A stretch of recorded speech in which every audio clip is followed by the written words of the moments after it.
Welcome to Part 1 of the 4-part CFOA 2016 film study of illegal personal contact. Part 1 of the film study will discuss spearing and targeting.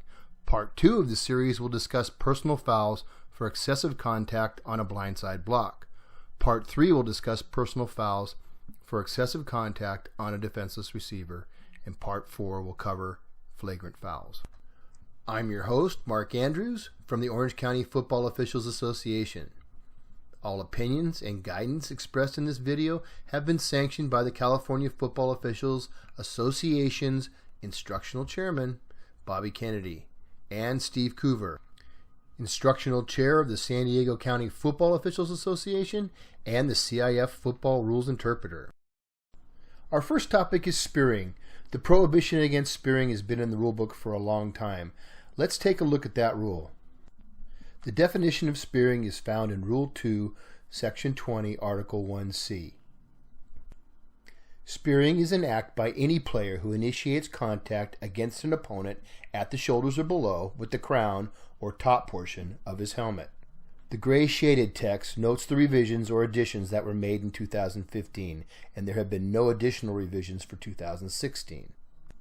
There are several illustrations of spearing in the Simplified and Illustrated book. One of the illustrations is shown here, which illustrates the crown highlighted here in red. Now that we've examined the definition of spearing, let's take a look at some examples. On this play, the linebacker, number 40, is going to spear the running back in the back. This, of course, could be a dead ball personal foul, but it should be reported as spearing. Two officials throw flags on this play. This foul could be reported as a dead ball personal foul, but the officials judge that the defender also struck with the front of the crown of the helmet. Using signal 24 and announcing the illegal helmet contact as spearing focuses attention on the rule prohibiting the use of the helmet to initiate contact. On this play, the defensive back spears the quarterback on the leg.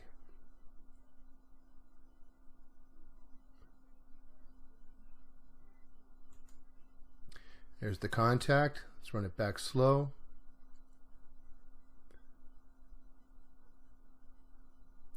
You'll see the quarterback spin from the contact. Now, the prohibition against spearing is meant to protect both the player initiating the contact and the player being contacted, so it doesn't matter where the crown of the helmet strikes the opponent. Let's take a look at this from another angle. Watch B23 come in, initiate contact with the crown of his helmet against A2, and strike him below the knee with the crown.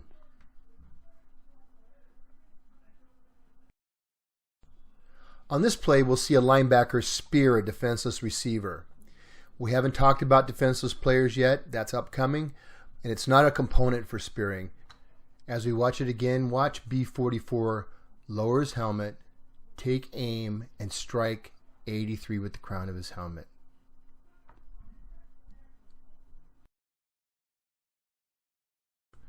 Spearing is not limited to defensive players only. This running back can easily score the touchdown and avoid spearing the defensive back standing in the end zone. Since he has crossed the goal line, this would be a dead ball personal foul enforceable on the try or the ensuing kickoff.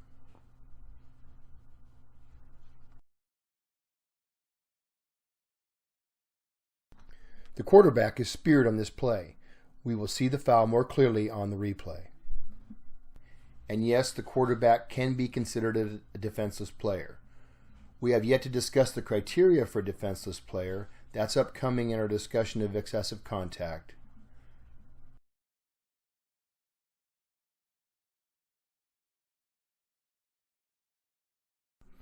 Watch the replay.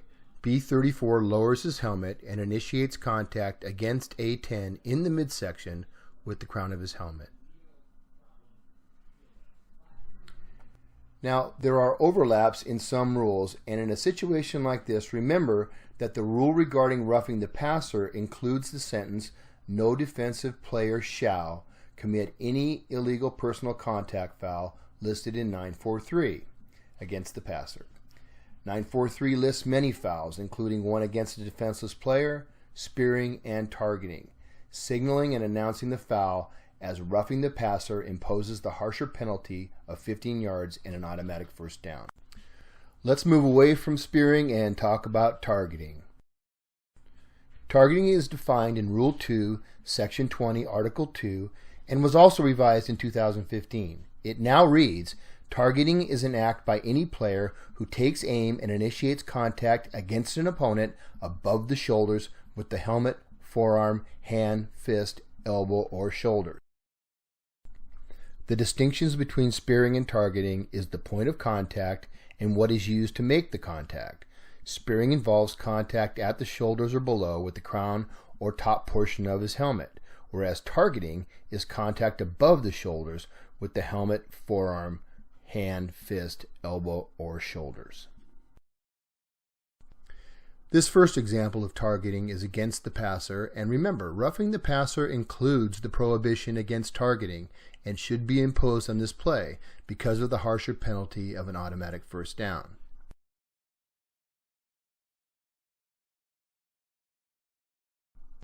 As you watch the replay, watch the actions of the defender. Watch him take aim at the quarterback, lower the crown of his helmet, and make contact above the shoulders.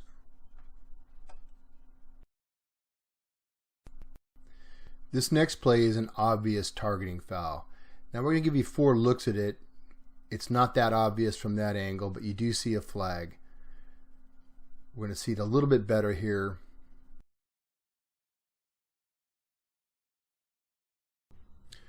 On this replay, we're going to see the foul very clearly.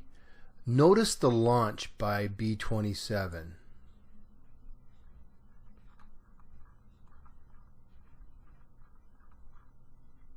There's the helmet contact. Let's take a look one more time.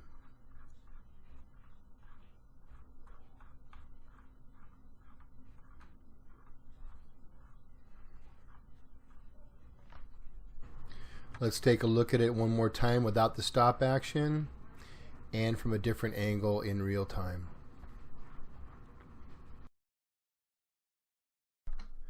This next targeting foul occurs on a run option play involving the defensive end and the quarterback. The player highlighted, B54, will target the quarterback. Let's take a look. You can see B54 take aim and lower his helmet.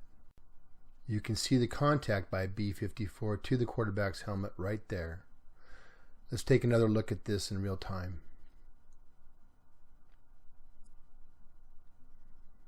There we see the official throwing the flag.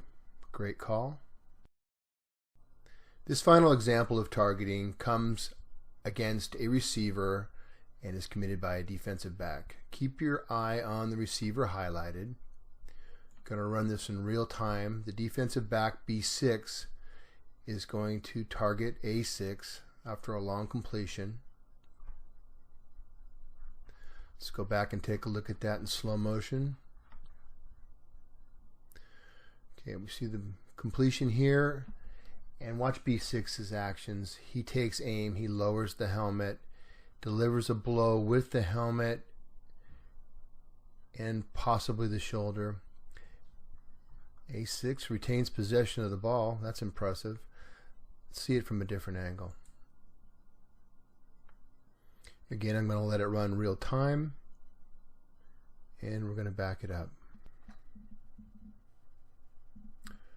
Okay, from here we can see B6 lining A6 up, takes aim, lowers the helmet, the crown strikes A6, shoulder also comes in contact. We see the lift by B6, it brings the helmet off. We're going to see the back judge come in, throw the flag. Great call. This last example of targeting comes on a completed pass in the end zone. Note there are no flags thrown. This is a situation where the official nearest the foul, the back judge, his concentration is on the reception. Someone else on the crew, recognizing this foul, could have thrown the flag. Now watch the player take aim.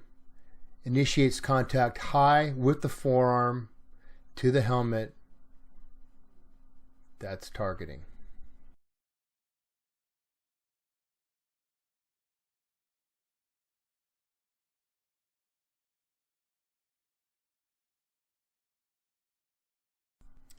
Well, that's it for this first section of the 2016 film study of illegal personal contact.